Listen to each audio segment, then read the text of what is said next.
Morning, everybody. Thanks. I am psyched to be here. Today, we're going to talk a little bit about cutting through the noise. So, as a product marketer, a key part of the role is engaging the sales teams and getting them to take our messages to drive go-to-market strategy. And that can be difficult. It sounds a lot easier on paper, but there's a lot of challenges that get in the way. And I'm going to talk a little bit about what are those challenges and what are some practical things that we can do in order to get through them. So I know a lot of us have taken pragmatic training. We know all the best practices, and you're going to recognize some of these things, but I'm going to try and give a little bit more detail and examples that I've used to take that into a bit more of a practical application and things that you might be able to walk away with and try with your go-to-market strategy and engaging your sales force to go out and capture that market opportunity. So before we dive in, a little bit about me. So I'm a dad of a 3.5-year-old little girl who's my entire world. And some of the things I like to do, obviously I'm a marketing nerd like a lot of us in the room, but I love to play golf, I love to ski, but rather than putting pictures of me doing those things, I put pictures of my daughter doing those things because she's a lot cuter than I am. And hopefully she sticks with them and we can do those together as she grows up. I started my career at Wayfair for a couple of years as a buyer. Then I moved into Akamai for the last 11 and a half years, doing sales for a couple of years, lead gen, marketing to commerce, and then product marketing for about the last 8 years till leading the web performance division for product marketing. But after 11 and a half years, I'm actually leaving Akamai, and in a couple of weeks I'm going to be starting at a company called Miracle, which a lot of people haven't heard of. It's a French company, but I'm going to be Vice President of Product Marketing there. So if anybody's interested, I'm going to be hiring and building out a team. So talk to me, hit me up on LinkedIn if you want to learn about how we can help retailers, manufacturers join the platform economy and drive marketplace business. Let's chat about that.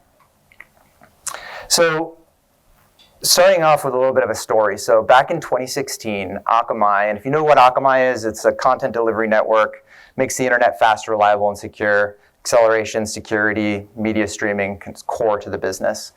And we had decided that based on feedback from customers, what we saw as a huge opportunity is to optimize images. The front end of the website was causing a lot of slowness, big, heavy, overweight images.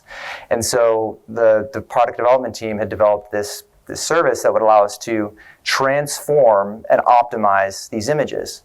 The challenge is our sales teams don't really know much about images or the front end of the website really at all. They're talking about network acceleration and security. And so we knew there was a huge market opportunity, but we knew also that it was going to be difficult for our sales teams to go out and speak knowledgeably to the stakeholders, to the buyers on how we can actually optimize and impact the images. We're talking about, JPEGs and JPEG 2000 and WebP. They don't even know what the image formats were, let alone how to talk about, we're going to optimize them and make the website the highest quality at the least amount of bytes possible. And so that was where our big, enablement challenge came. So we had to build, obviously, the whole launch plan and come up with a strategy of how we're going to go out and find our piece of that market. But then also at the same time, how are we going to leverage our sales teams to be able to knowledgeably take these messages to market and sell this product to our customers and to prospects? And so we all know what the real challenge is, right? It's the salespeople. I mean, come on. They should get this stuff, right? But really, if you put yourself in a salesperson's shoes, it becomes quite apparent that they have a tough job. And I think oftentimes as product marketers, we lack a little bit of empathy for our sales teams. It's a lot easier to have the water cooler talk of like, oh, the sales guys, they don't get it. We got to do this training. They're not even looking at the stuff that I'm building, And but in reality, there's a lot of challenges to being a salesperson. I know because I've done the job, but also I've spent a lot of time with the salespeople trying to understand that. We're going to get into some of those things. But what are some of those challenges? Just to put yourself in a salesperson's shoes for a minute. At Akamai, as an example, there's dozens of products for them to sell and understand. So that's a challenge right there. Information overload. There's notifications for sell this, sell that. Here's a spiff. We need you to increase your pipeline. There's just fragmentation of that message of what salespeople are being asked to do. And there's a lot of distractions because they have to own and drive their core business. Market context can be difficult. When a salesperson has a number, they're focused on hitting that number. But as product marketers, we're trying to get them to look at these analyst reports, and you need to understand the market, and you need to do broad competitive, analysis and understand that. And sometimes they're just too narrowly focused, and it's just a lot for them to take in. The messages can become fragmented when we're trying to put the onus on them to put the pieces together. We've developed these messaging docs, a competitive battle card over here. We just did a training over here, and if we don't connect the thread for them, they're grasping at different pieces of things and not really knowing how to put it together. And then a lack in trust in the message. Sometimes we need to establish credibility with the sales teams for them to trust that what we're asking them to do is going to drive success for them. And so that piece is very important, because if you burn your sales team the first time with incorrect information or something that doesn't work, you lose the right to go back to them again with that guidance. And so we'll talk a little bit about how you can establish that too. And then the game of telephone, right? You tell one person, the next person, the message gets completely diluted, and by the time you hear it at the end, it's wrong, and so how can you uncover those things and make sure that you're driving consistency in the messaging? So we're going to go through 3 things you can do to try and drive go-to-market success with consistency through your sales teams, knowing that, they're challenged by all these problems. So number 1, get in the jump seat. Anybody raise your hand if you've taken a Pragmatic Institute course. A lot of people in here. So Nihito. Nothing interesting happens in the office. Incredibly important to get out in the field with the sales teams. And here's a methodology that I've used with great success. We called them pressure cooker trainings. Essentially, you do a half day with the sales and pre-sales teams. Pre-sales is solutions engineers, and they're called different things at different companies. And in that half day, whatever that concentrated training you're trying to do, make sure it's structured, make sure it's interactive. And then on the back end of that, in advance, have 1 to 2 days of meetings booked with customers. So you're going to go and you're going to train them. You're going to go meet with customers and ride along with them shotgun and see the impact of that training live in real time, and then do a half-day debrief back in the office afterwards and get some feedback and give some feedback about how that went and so forth. Incredibly valuable to get feet on the ground. This is extremely important when you're talking about expanding into, geographically dispersed regions. So this worked really well for Asia. For example, I did this in Japan, where, sometimes webinar training over the phone just doesn't really work as well. There's not a lot of questions coming in over the line. It's really hard to make that interactive. Get out there, go in the field, understand the dynamic of the interaction with the salespeople and the customers, and you'll learn a lot more what they're really challenged by and what that dynamic is, and you'll have the opportunity to affect that in a very engaging and interactive way. And then critical is to take the best of the tribal knowledge, see what salespeople are doing a really great job, and integrate that back into the institutional knowledge. So, as product marketers, we're very creative. We like our pitch decks. We like the slides we create. But sometimes some things come out of the field that are really, really great. They're gold. And it's in our best interest to take some of those things, integrate them into the core assets and the core message, and then drive that back out with consistency to the rest of the field. And that way you have a best of the best, not just what was ideated at the ivory tower of headquarters from product marketing. So what are some of the advantages to doing this? Well, one, you get to validate your messaging with customers, and you're getting to get that feedback or get that response live without the filter of salespeople. Salespeople listen differently than we do. They listen to sell. We're listening to improve our messaging. We're listening to align our capabilities to market challenges. And so oftentimes when we ask the sales teams, for feedback, we're going to get a different story than if we were sitting there ourselves. And so that's one reason why it's important to do that. Another thing that's really beneficial is to build a see-try process and a value confirmation model.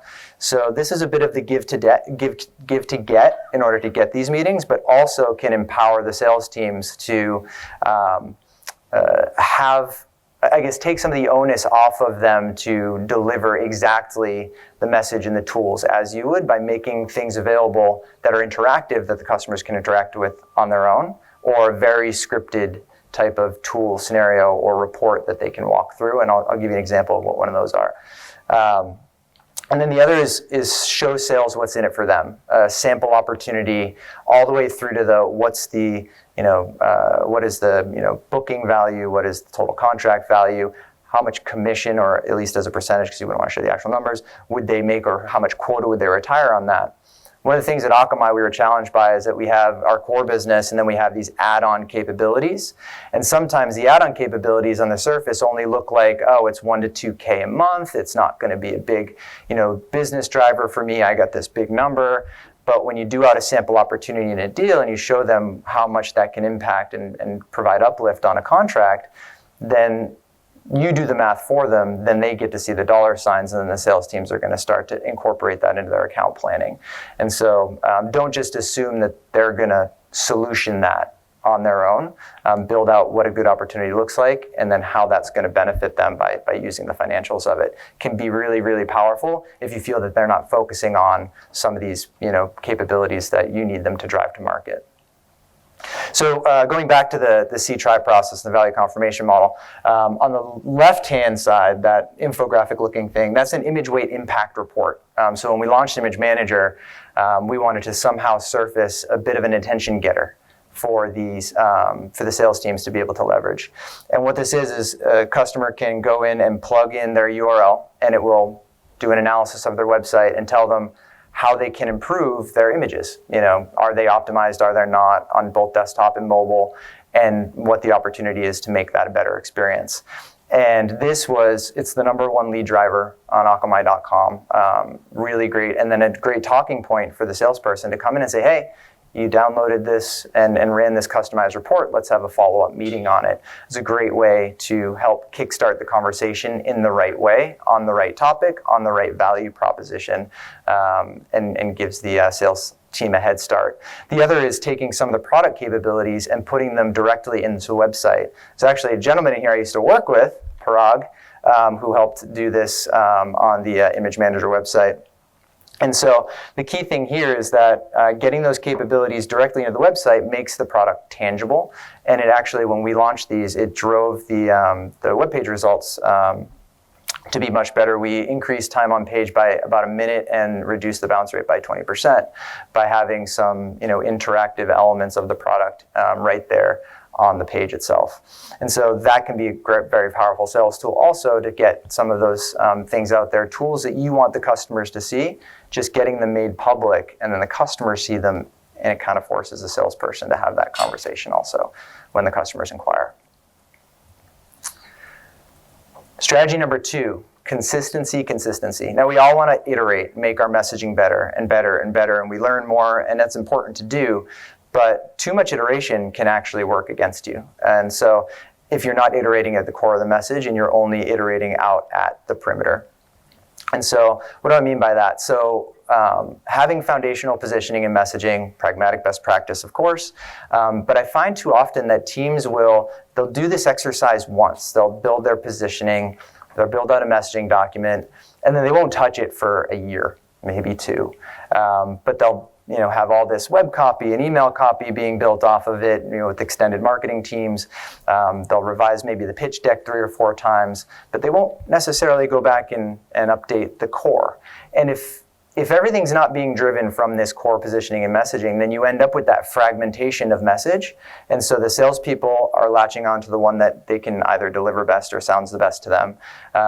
And customers globally are hearing something different, depending on what they're looking at, your website, an email, so forth. So making sure that you're using these not just as a worksheet to document your thought process to come up with the messaging, but using it as a source document for extended marketing functions, whether that's your corporate marketing team that's doing the website or your lead gen teams that are building email copy, that this is the deliverable for them that they use downstream. So if there's a core document they can work off of, one, it alleviates the pressure on you to have to, give them a jump start on everything that they write, which I don't know if everybody is challenged by that, but I get marketing teams pinging me, can you help write this email? Can you help write this web page? Can you do, and it's like, we can't be copywriters for, dozens of field marketers around the world. And so having this foundational document really helps drive that consistency, but also alleviate you from having to be a copywriter in your spare time. which we know we don't have any because product marketers do 10 jobs.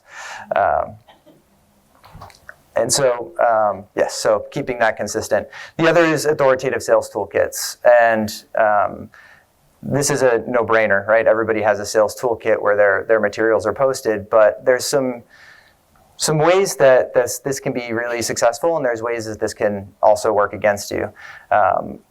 Sometimes I see that people will just post everything and just keep adding and adding and adding and adding until there's this, embarrassment of riches of sales tools. Unfortunately, when that happens, the sales teams don't really know what to use and when, and it becomes very, very challenging. And so then you get the email, hey, can you send me that deck? Or hey, can you send me that brief? Can you send me, because they don't know where to go or how to find it. So constantly pruning and purging out the tools that are out there and keeping only what's really critical is important. Making sure it's organized by use case and asset type. And then by sales stage is important for your newer reps. And so we went through an exercise of actually revamping our sales toolkits where we had the hyperlink list like you see in the screenshot here on the page, and then we built them all the way out into the 6 sales stages, and we had sales tools by sales stage, and you had to go into the sales stage guidance in order to get each of the tools. And we got a lot of great feedback, very vocal and passionate feedback from some about that reorganization, and we found that for the more seasoned reps, the more experienced reps, they like this model. They just want to know where to go to get the things, and they know what they need, and they just want to be able to look by use case or internal, external, and give me the links and I can grab it and use it. But for the newer reps, they really need it organized by sales stage because they don't know what assets to use during discovery. They don't know what assets to use during prove. They don't know what assets to use during value confirmation. And so having that mapped out for the newer reps, we got feedback that was really, really beneficial. But for the more seasoned reps, they liked this model. So we have both, and you have to keep both up to date, but you're actually able to serve a broader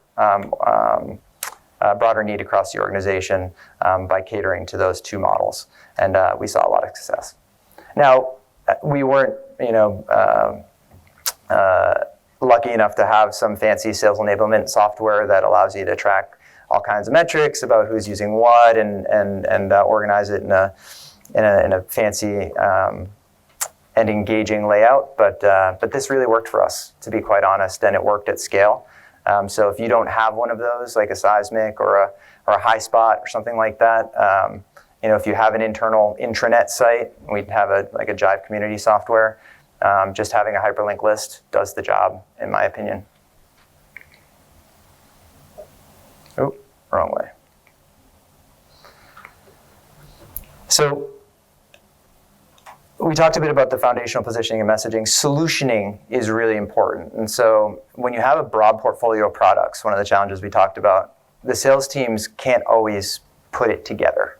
And so it's really important to show them and have tools that will show customers how these things work together in order to drive consistency. And so we built out solutions, use cases, and reference architectures, and able to have conversations around these are the different pieces that you need to drive, let's say, API security or drive peak consumption of your web application and so forth. And it helps them tie it together. And then having sales plays that document and train on how to sell those solutions with specific guidance along the way. And then aligning the solutions to a broad go-to-market strategy with unified messaging. And so we actually went to a twice-a-year product launch model. So rather than doing point releases for every product, or point launches for every product release we had, we grouped them together, and twice a year we had a platform release that brought the messaging together. And both from customers and from analysts, we got incredible feedback that simplified the message for them, and they really started to understand what direction we were driving innovation. And the sales teams found it more actionable because they weren't having to play whack-a-mole with new product launches and new opportunities, because their account planning is on a 6-month, 12-month cycle. And so they really need some firmer and more predictable cadence for when we're making these product releases available to them. And then obviously all the tools to then bring that message to market as part of it. And so bringing it together with consistency and really hand-holding them and showing them this is how you use these materials is extremely important. That's the gap I want to reemphasize, actually. So a lot of times we put these things out there, say, oh, here's the deck, here's the analyst report, here's the white paper, and they should just know how to use it. And oftentimes they don't. They don't know even how they should introduce this thing to a customer. Should I send it in an email? Should I bring it up in a meeting? How do we actually get down to execution? And that level of kind of how we expect them to use it is really important. It seems a little bit like hand-holding, but if left up to guessing, oftentimes that's why you'll see your materials left on the shelf, because they just don't know how to use it. They're probably willing to in a lot of cases. They just don't know how. Number 3. So webinars, internal webinars. They're fun, right? No, they're not. They're dry, and we found that people will attend them if they're required to. They'll do other things. They'll do email. We started to do a lot more on-demand video training and making stuff available so that and then sending out kind of notifications and triggers to that so they can watch it on their own time. Worked really well, and we got incredible feedback from the sales and pre-sales teams. And the best part is it was free. Like, we didn't have to hire a contractor to do this. Everybody has a webcam for the most part or a cell phone that takes video. And if you have a Mac, it comes with iMovie. That's free. And then you can upgrade to some things. I'll kind of go through the toolkit. But DIY video, I used Zoom or Google Hangouts and just have a conversation with a product manager or an SE or a salesperson that had a recent win. Just do a chat, record the screen, or just if you're using Zoom, you can export the MP4 recording after the fact. Do quick edits on the end. You can do some image layovers in iMovie, which is really easy with screenshots. And then boom, you have a library of more engaging video training that takes only a few more minutes than just creating a PowerPoint presentation. And to be honest, sometimes less, because you don't actually have to create slides, which actually in a lot of cases makes it easier. And so some of the feedback that we got, much more engaging than slides and voiceover, useful, waiting for more videos, love the approach, great work. People really loved it. And don't be afraid to have some fun with it. I don't know if you noticed Pikachu in the background there.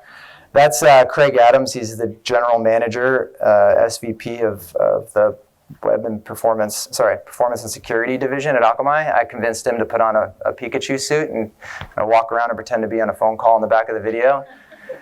And we ran a little contest. Like, if people could guess who that was in the costume, we sent them like some Akamai swag, and people got into it. It was really great. And so anything you can do to just get people's attention and keep them engaged, it can really go a long way. And people would ask for more video updates after we started doing these. So, and it doesn't have to be intimidating. You don't have to be a pro at video.